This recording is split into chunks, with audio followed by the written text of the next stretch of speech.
Good evening and welcome to NDTV Profit. I'm Vikram Oza and this is the show we call The Big Question.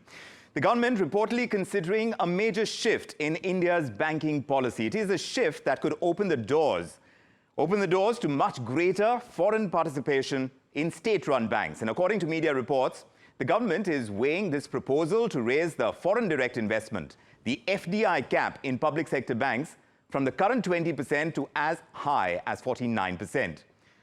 It is the kind of move that could attract much needed foreign capital into the financial system in India. The government's take, at least we are told so far, is going to continue to remain above 51%.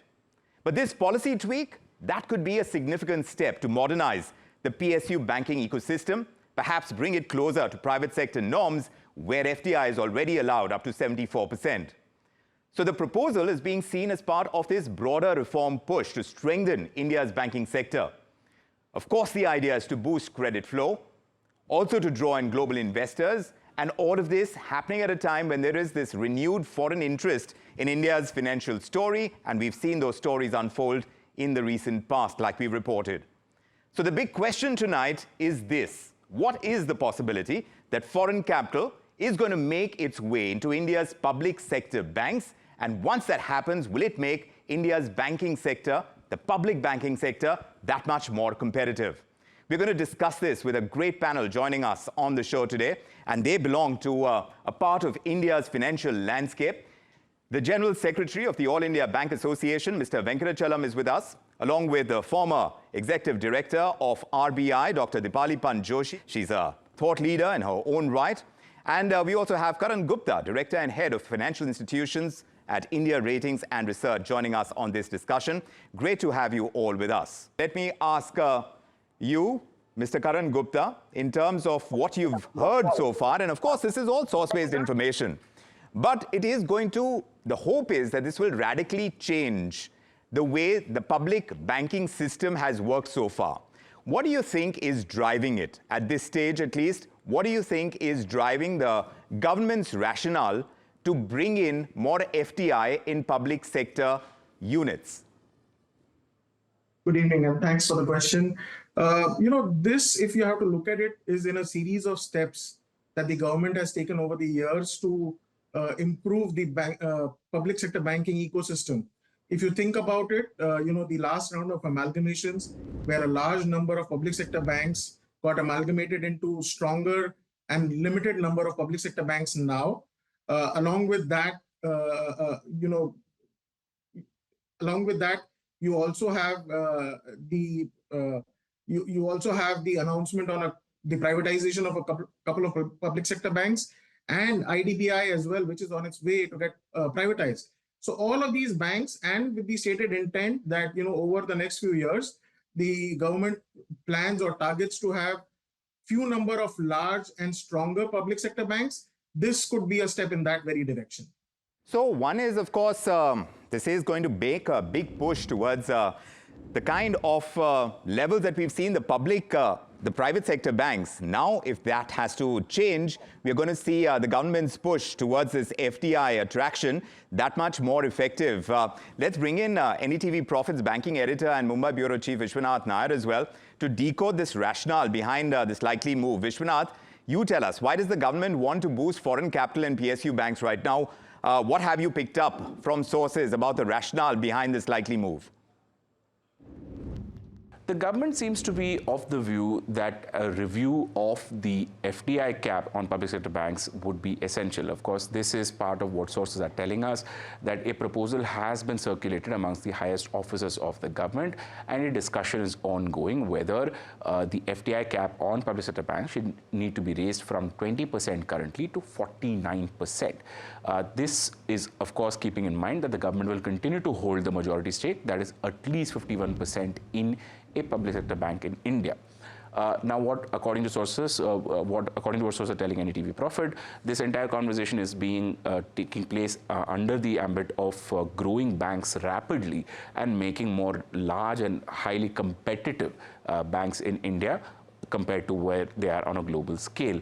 To achieve this, of course, you will need the domestic banks to start raising that foreign capital, and that money can be used to facilitate that kind of growth. Separately, what we also learned from sources is that this is coming from the feedback that the government has received in recent roadshows, that investors from countries like North America, you've got Japan, and you've got the Middle East, all of these different geographies, investors are very keen to enter the Indian banking space, and that is why they are seeking a review of the cap on FDI. Apart from this, the government is also mulling a review of the 26% voting right cap that currently exists on Indian banks, specifically Indian private banks. Currently, no other listed company in India needs to follow this 26% voting right cap. Irrespective of where the foreign shareholder holds their stake in the bank, their voting rights will be limited to 26%. And that becomes a contentious point or contentious issue for these foreign investors. And that's why the government is looking at reviewing this limit. So you've pointed out several reasons, Vishy, and of course, we've got our panel of experts to decode that. But there are these pros towards which the government is working, and let me take that across to Mr. Venkatachalam. You know, that's the government side, and you've heard what your co-panelist, Karan Gupta, is saying as well. In your opinion, because you represent bank employees, how is this move being seen? Is it a threat to you? Is there a chance over here that we will become more professional, more efficient? Our banking system, PSU banks in particular, with the catch-up they have to do in terms of their competitiveness with private banks, do you think this could take it a notch up? How do you see it? See, the point is, why should we compare the private banks and the public sector bank? Public sector bank, they have their own niche, they have their own scope, they have their own potential, and they have a task. That's completely different. There is a social orientation. Why banks are nationalized? Because of a social requirement. And today they have a separate stream, private bank, they are doing something. But they are into their own game of profit. But here we have a social responsibility. And so there'll be a clash of objectives. So this move is not a proper, move from the government of India. We would consider as a retrograde move. This should not be done. They can have their own. If foreign people want to come, they can come and have their private bank business. They can do that. They have very small space. They can expand. But why they want to poke their nose into public sector banks? How does it help? Our own banks are efficient. There is no example in the entire world the way our public sector banks have expanded, proliferated, serving the rural areas with huge number of 1 lakh branches. And it's a big thing that they are doing. And in technology, etc., they are no less efficient than anybody. So I don't think this is required at all. And if the government is trying to do, that means there is some pressure, etc., or they want to change their policy. But it will be a big disservice to public sector banking in the country. And this of course, banking reforms. India Bank Employees Association will be opposing that naturally. You're saying you are opposing this, and you're saying that this is going to be a retrograde move. You don't see this as part of the ongoing banking reforms, Mr. Venkatachalam. No, bank reforms are required, I understand. See, economy has to grow, private people can play a role. But I am only talking in relevance to or in the context of the role and objective of the public sector banks. Public sector banks should be strengthened, they must be further expanded, and they must be able to play a big role. And you think that can't happen with more foreign capital? No, not necessary. Government can do that. That's not a problem at all. Public sector banks are quite okay. But the government still wants to hold majority stakes, sir. No, it's not the majority minority. What is their role? What is the role of the foreign capital in public sector bank? Why they are coming? Unless there is some interest in them, why they want to come? This is a different game. Private banking is different, public sector banking is different game. So that one aspect, Karan Gupta, perhaps you could weigh in on this. Mr. Venkatachalam is explaining to us the reasons why he thinks this is not a good move, and topmost reason is that public sector banks have a social responsibility. It's about deeper penetration of the banking ecosystem in rural India. It's to open that many more branches. Of course, with that, we've had more NPA issues as well on PSU banks in the past, which of course now has been corrected. But also in terms of equity performance, when you look at what the public sector banks have done, they had been laggards. So we've had that kind of entire spell. Now, if that social responsibility is likely to take a backseat with the infusion of more foreign capital, is that going to be seen as a drawback to the government's motive to try and get in that much more foreign investment in India's public sector banks? To my understanding, that necessarily need not be the case. We still have the largest public sector bank, which is SBI, and therein the government holding is, way below the what we see in the other banks, right? We are talking about a 55-56% holding, and that doesn't prevent SBI to continue with the social motive or continue on the penetration story to reach out and increase the banking practices in India. No, fair enough. I mean, this is going to be open to a lot of debate, and Dr. Dipali Pant Joshi is joining us as well. She's a thought leader, and of course, she's been the former executive director of the RBI. Dr. Dipali Pant Joshi, great to have you with us as well. You tell us, what happens to social and priority lending?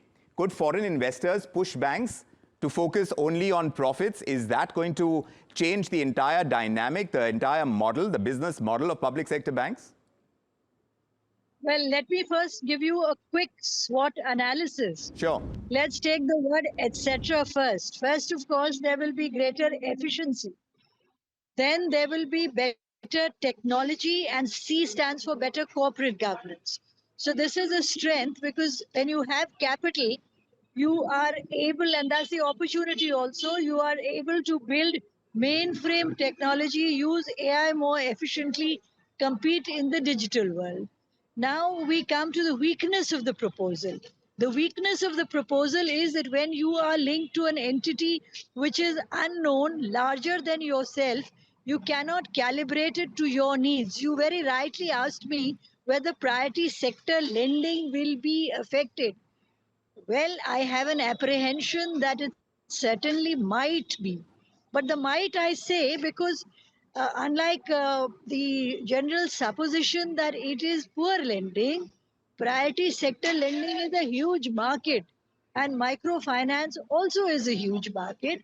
And the reason the foreign banks want to come to India, the reason foreign capital wants to flow to India is the huge Indian middle class and the India story. I mean, India is the only country which is going at a very fast clip of more than 6%. And India has a lot of inherent strengths. Now, the weakness for us is that this foreign portfolio investment, if it does not get the return on capital employed, which we call ROCE in banking technology, will leave. And if it leaves, it's a vacuum. The second thing is that it is also governed by the regulations of the countries in which it operates, while we would like it to be governed regulatorily by the regulations of our country.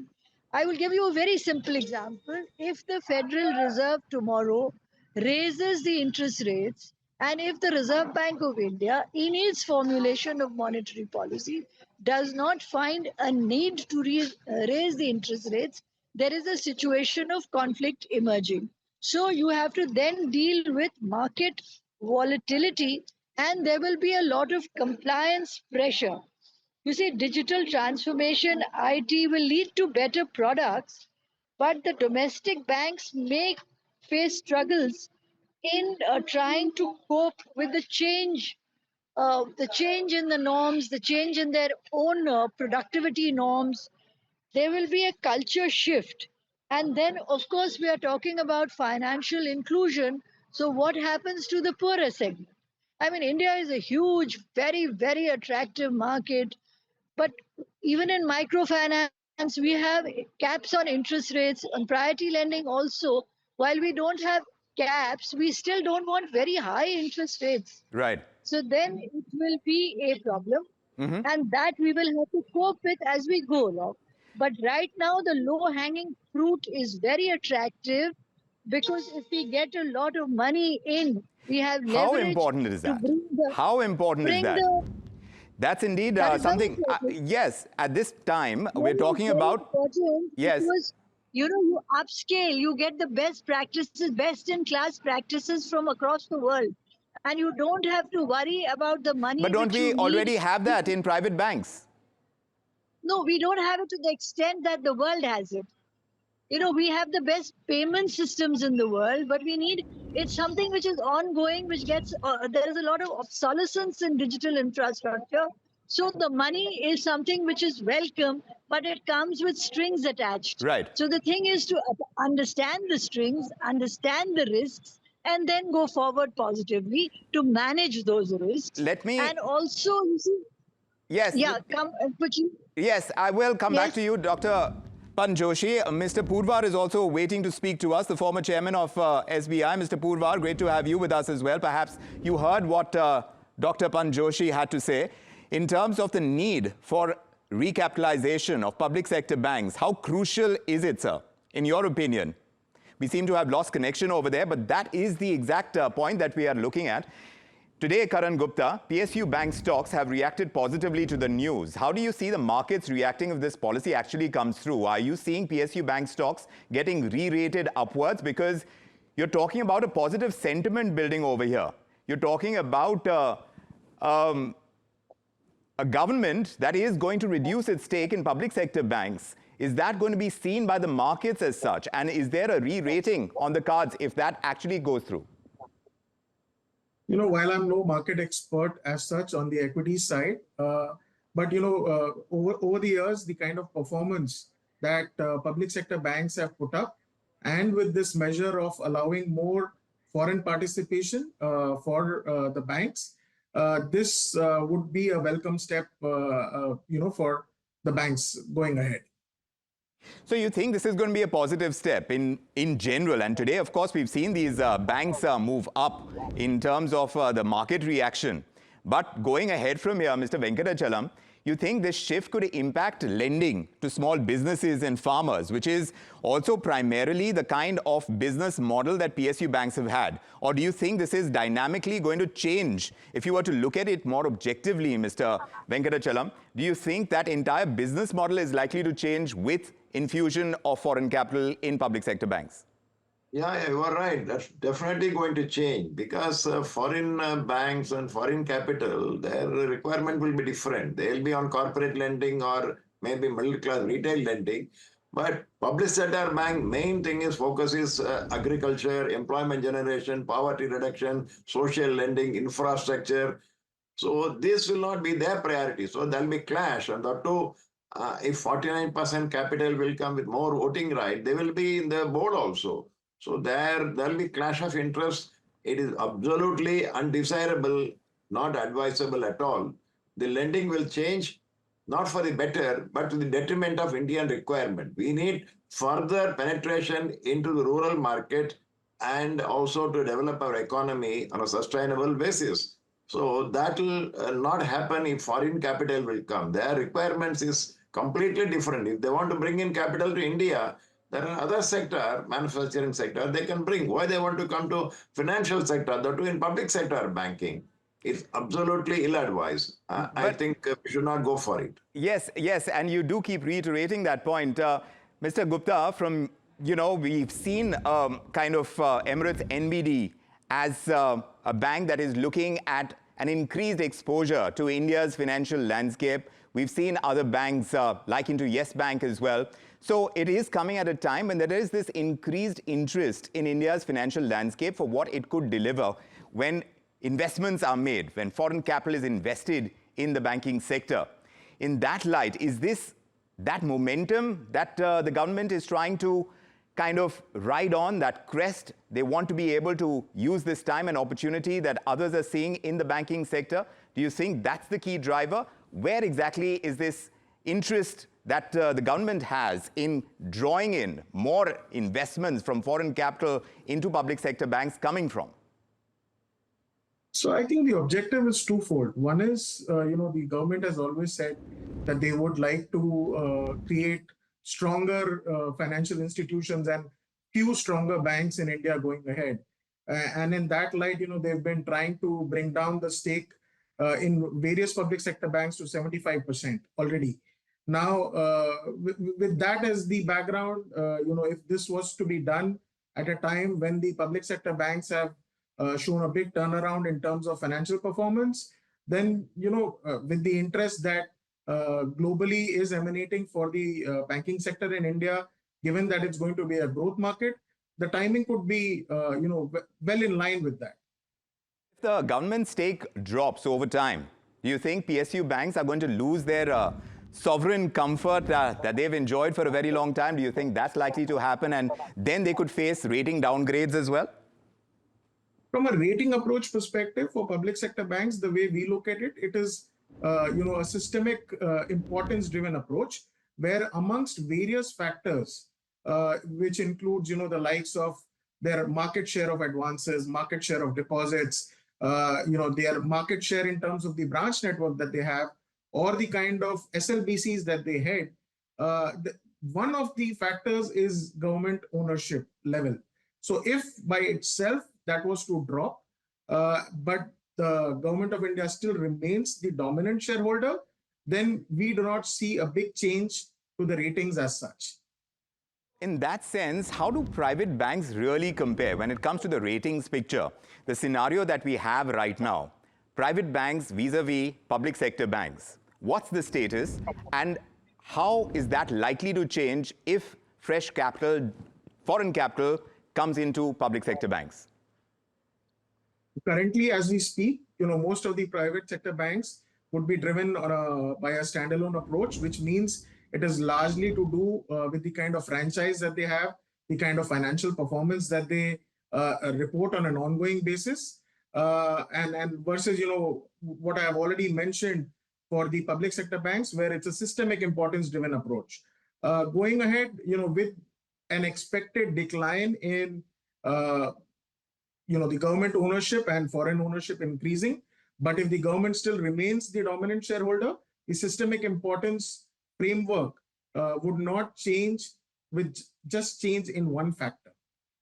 But Mr. Venkatachalam, the other important aspect to consider over here, besides the ratings picture, is the talent gap. When it comes to the banking sector, where is that currently poised? Because if this does happen, is there a shift that you're expecting in talent and how it moves between private and public sector banks?